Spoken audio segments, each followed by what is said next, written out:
I am selfish. I will do things if it makes things better for me. Today, I'm gonna share 5 principles that have allowed me to live a really, really good quality of life. All right, so let's dive into these.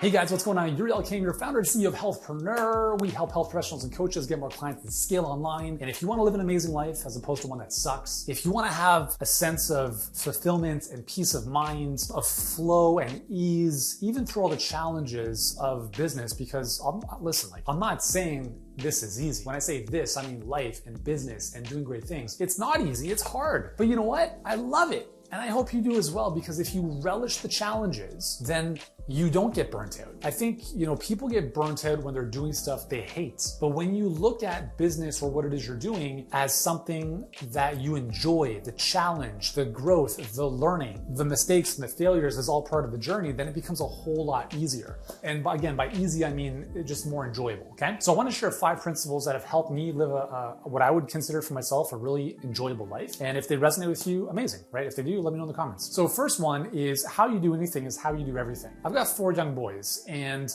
listen, I'm on top of them for basic things, right? Brush your teeth every morning, make your bed every morning. Those are the 2 questions I ask them every day. Did you brush your teeth? Did you make your bed? No? All right, go back upstairs and get it done. Why do I do that? And then my kids are like, Dad, you're crazy. They're probably thinking like I'm insane. And little things like this do bother me, because I've been in business for 18 years now, and I've been alive for 42 as of this recording. And I've noticed that the small things in life are everything. You know that ridiculous, stupid book called Don't Sweat the Small Stuff? I think that is the worst title of all time, because it's the small stuff that matters all the time, right? So I get my kids to take care of the small stuff. And again, it's taken a long time for them to get that. So brush your teeth, make your bed every morning. Because how you do that stuff is how you do everything else. If you're walking on the street dragging your feet, pick your feet up. If your shoelaces are untied and you're dragging your laces under your shoes, tie your shoes. And you might say, that's pretty militant, and it is, right? Why do you think there's so much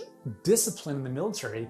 And these people come out of the military, I'll tell you, a lot of them are a joy to work with. I've worked with them as clients and team members. They're on a different level in terms of how they live in their discipline and how they show up in life. Now, obviously, there are others who have all sorts of other issues. I'm not suggesting that everyone's perfect, but when you take care of the little things, you're able to manage and bring in more of the big things. That's a big lesson that I've learned, is that if you want, as an example, to make more money, if you can't manage the money you currently have, you're telling the universe, well, I'm not ready for more. So how you do anything is how you do everything. I used to have a client that would always give up on the last rep. So we do a set of 10, she'd stop at 9. We were doing hill runs, she'd stop 10 meters before the end. I'm like, what's up with that? What is going on here?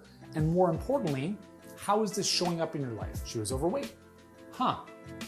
Well, why do you think that is? Well, Yuri, that's harsh. You shouldn't judge people. We judge people all the time. And what I've realized is that it's not judgment, it's pattern recognition. If someone's overweight, and I'm working with them, at least way back in the day, and they're giving up right before the last 1 or 2 reps, that tells me everything I need to know, because that's exactly how they show up in every other aspect of their life. That's just a fact, okay? So how you do anything is how you do everything. That's one of the most important principles that I want to share with you. Second is me first. Me first. And I know that sounds challenging maybe if you're a female who has kids and a family to look after. And this is something I challenge my wife with. My wife is amazing, and we are really complementary opposites, because I'm more demanding on my kids. She's very laissez-faire. And obviously I think most relationships have that dynamic. But I see this a lot in women, is they will put others first all the time. Their kids, their spouse, their whatever it is other than themselves. And I don't think that you can fill up other people's cups until yours is full yourself. Even on an airplane, put your mask on before assisting someone else. It's basic, right? So one of the things, I tell people, I am selfish. I am selfish. I will do things if it makes things better for me. And I think we all are. I'm just being honest about it, right? We always act in our self-interest. I'm just saying, okay, if I want something, that's what I want. But I also understand, let's just say in the context of buying something, whether it's a car, a house, or whatever, I can't have those things, which are selfish desires, unless I help 100 times more people. So all of a sudden, by focusing on my desire first, it puts me automatically into a place of service because I can't make that happen without helping other people. So does it mean that I'm a selfish, bad person for wanting what I want instead of helping people altruistically from the get-go? No, that's something I've had to come to terms with. Is like, listen, I want to impact 1 billion people on this planet, okay? And I'm sure you want to impact a lot of people in some way, shape, or form as well. But it doesn't mean that wanting something for yourself first makes you a bad person. Because in the world of health and helping people, you have to help them in order to get what you want, because they're going to pay you money in exchange for some type of value. So like in my family, I wake up anywhere from 4 to 5 a.m. every single day. And the first thing I do is I come right down to the office, I get my work done, and then I work out. And then that's 3-4 hours of me time. I don't care what the kids are doing. I don't care if they're sleeping. I don't exist to them until I'm finished my stuff. And I think the easiest way to take care of you first is to wake up earlier. Because if everyone else is sleeping, you have nothing else to do but your own stuff. And so this is one of the most important things that I think has fundamentally allowed me to create the level of, success and impact and whatever in life, is that I have always focused on myself first. And when I say first in this case, I literally mean first thing in the day, like no matter what, it's me and only me. And by that, I mean, I take care of myself, I take care of my business. And by my business, I mean, I take care of my team members, I take care of the work I have to do, and I take care of my clients, right? And then I'm taking care of my body through, my workouts, and then I've got family time, right? I can hang out with the kids, walk them to school, do whatever else. But if I wake up to kids and then I'm like, dragging my feet out of bed, and I'm like, I'm not a good person when that happens. I feel best when I take care of myself first, and then I can give so much more to other people. So that's the second principle that's really helped me in my journey so far. Third is I have a core belief that I have the power to create anything I want.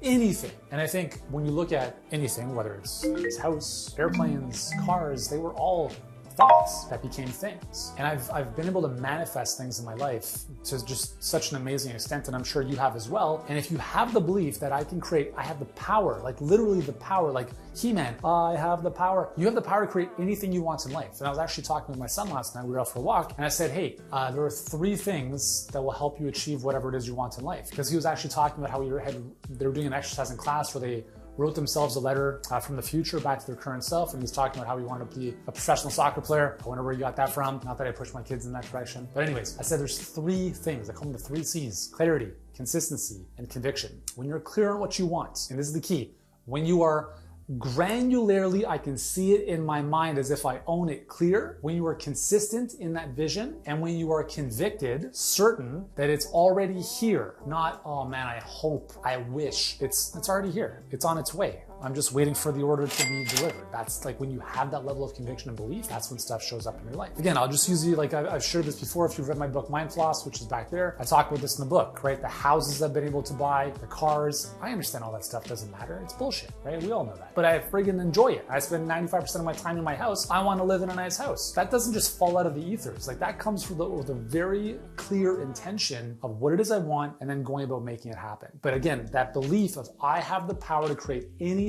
I want, not, oh, interest rates are high, I can't do anything, or this person's in power, I'm handcuffed. Fuck that. You have the power, I have the power to create anything we want in our life, and I have 0 tolerance and 0 patience for any conversation outside of that. That's why I shot a video recently talking about how I would rather hang out with trees, because most people don't have this mindset, and which is why I mostly hang out with entrepreneurs, because entrepreneurs are people who create things out of thin air. The belief of I have this vision, I want to bring it to life. Those are people I want to hang out with, and if you're one of them, welcome to the tribe. All right, 4th is vitality is everything. Vitality is everything. It is the single biggest obstacle and bottleneck in your business that you're not even aware of. You think that you're missing a tactic or strategy, that might be very true. But if you're sick, tired, overweight, sluggish, that's all that matters, because if you're dead, you don't need the newest tactic. I have 2 friends that passed away during the pandemic, not because of the ridiculous virus, but because they were unhealthy to begin with. They smoked,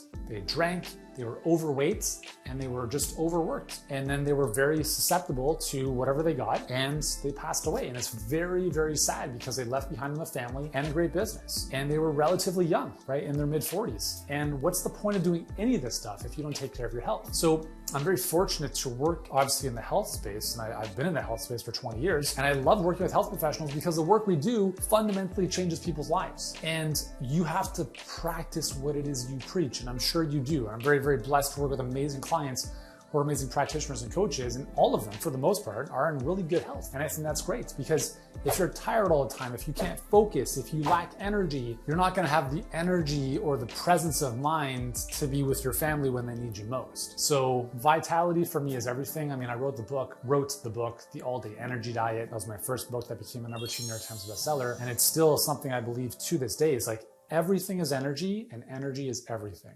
Fifth principle, this is a big one. For me, it really determines who I hang out with, is that I believe that tomorrow will always be bigger and better than the past. So tomorrow will always be bigger and better than yesterday and whatever happened in my past. I've done a lot of stuff in my life. I've played pro soccer. I graduated from one of the top universities in the world, summa cum laude, I think, whatever that thing's called. I've sold a multiple seven-figure business, built a huge YouTube channel, did all this cool stuff, been Dr. Oz, wrote New York Times best-selling books, have 4 kids, done all this cool stuff. Right? None of that matters. I wake up every single day and I'm like, I don't even think about that stuff. I never, ever think about that stuff. However, I also don't ignore it. I think the reason that I have a tremendous amount of confidence in what I do, and I believe confidence is situational. So when I say confidence, put me on the dance floor and let's do some samba.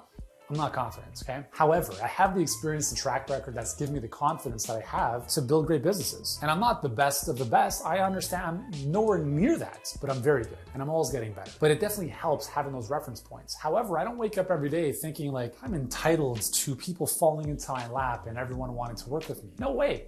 And like that doesn't even cross my mind. I understand every single day that I get up, I have to work to make today and tomorrow better. And I also believe that no matter what is happening in the world, tomorrow will always be better. If you look historically, like today is better. I think I would rather live today than 50 years ago, right? The good old days are fucking now. This is the good old days, not 50 years ago. The good old days 100 years ago, remember when there's no cars and planes and you had to write letters to people and it'd take like 5 years for them to receive it? Oh yeah, the good old days. Remember the good old days where if you drank water, you could die because you got some kind of like cholera or whatever kind of nonsense? Remember those good old days? Or how about like 10,000 years ago where people from a random country would just come and ransack your village and rape your family and burn everything to the ground? Remember those good old days? Screw that. Today is the best day and tomorrow is gonna be the best day and the next day is gonna be better than today and tomorrow. That's a core belief I have, because if tomorrow isn't better than the past, why would you get out of bed in the morning? Like during the lockdowns and during the pandemic, although it was driving me insane because of the nonsense, I had 2.5 of the best years of my life. Like, no, how's that possible? Right? The reason it was possible is because that is who I am. That's the choice that I made. That's the mindset I had. We had 2.5 amazing years. And I'm not downplaying, obviously, people suffering with stuff, but I didn't travel. I still haven't traveled as of this video. I have not traveled for almost 3 years. And I could cry the blues, government, lockdowns, vax passports, all the shit, which is ridiculous to begin with, but I'm not gonna cry the blues. I'm gonna look at, okay, what can I do in the current situation to make it amazing? And that's what I've done. And it's a choice that I've had. I refuse to give any energy, either in person or even speaking to someone over the phone or on Zoom, who does not have the mentality. Because here's how this shows up is, remember back in high school, those glory days and all that fun, like the reminiscing about how yesterday and yesteryear and 10 years ago was the best of their life? Dude, you're 40 and you're talking about 20 years ago as being the best of your life? Why are you alive? What do you have to look forward to? I gotta wake up and go to work tomorrow. My boss is an asshole. I gotta drive 2 hours in traffic. Please put a knife in my head. I'm finished with these people and these conversations. Honestly, since the beginning of as long as I can remember, I have had zero energy for energy vampires, right? So conversations like that, even just speaking about this, I feel my soul, my spirit leaving my body, like it's gonzo. And I've had to protect my energy, my time, my environment. I don't hang out with a lot of people. I think I've actually become more recluse since I've gotten older because, a lot of my close friends don't live around me. So we hang out on Zoom, right? Like, every now and again, I hang out with my wife. I hang out with my kids. I see the occasional friend here and there, but I would rather be alone than spend time with the wrong people. And I refuse to spend time with people who do not believe that the next several years or decades of their life are not going to be the best of their life, and who are continually reminiscing about the good old times in high school when they were a football player or whatever it was, and now they're just some random whatever they do. And I just find that's very unfortunate. And honestly, there's no secret magic power that I have. There's like nothing different other than this belief system that I have, which is tomorrow's gonna be amazing, no matter what. I don't give a shit if the world blows up. I will find a way to make tomorrow amazing. That's just the way I am, right? Now, I'm not saying you have to adopt these principles. I'm just sharing these with you because these have allowed me to move through the craziness, to navigate a lot of the hard times in business, to understand as well when things have worked out extremely well, being very modest with myself to be like, that's awesome, man, get back to work because you're not gonna ride this wave forever. Right? I have a very, very low, I would say for myself, I have a very low sense of self-entitlement, if that's even a word, regardless of what I've done in the past. And one of the core tenets we have at Healthpreneur, as an example, is just like the letters behind your name do not entitle you to a successful business. And sadly, we speak with many doctors, specifically doctors, and I'm gonna call you out if you're a doctor here. Get your ego in check. You're not that special. Okay? The letters behind your name simply give you the token to play the game. Now you have to earn the right to get other people's business, to help them, to transform their lives. And I have, again, very little patience for entitlements in general, whether it's, kids at, doing specific jobs or expecting a tip for giving you a bottle of water at a restaurant. Ridiculous nonsense. Anyways, I'm gonna stop this now before I go off on all sorts of tangents. But anyways, hopefully those 5 principles, I'm not gonna repeat them because I can barely remember them, but if you need to rewatch this, you can do so again. I would love to know from you in the comments, which one of these principles has made the most sense for you, has resonated the most with you, or maybe it's something that you see eye to eye with me on. Let me know in the comments below. I'd love to hear from you. Thanks so much for watching. Give this a thumbs up. Remember to subscribe. Got tons of other videos to help you build a great business online. Thanks for your attention. Thank you for your time, and I'll see you in the next video.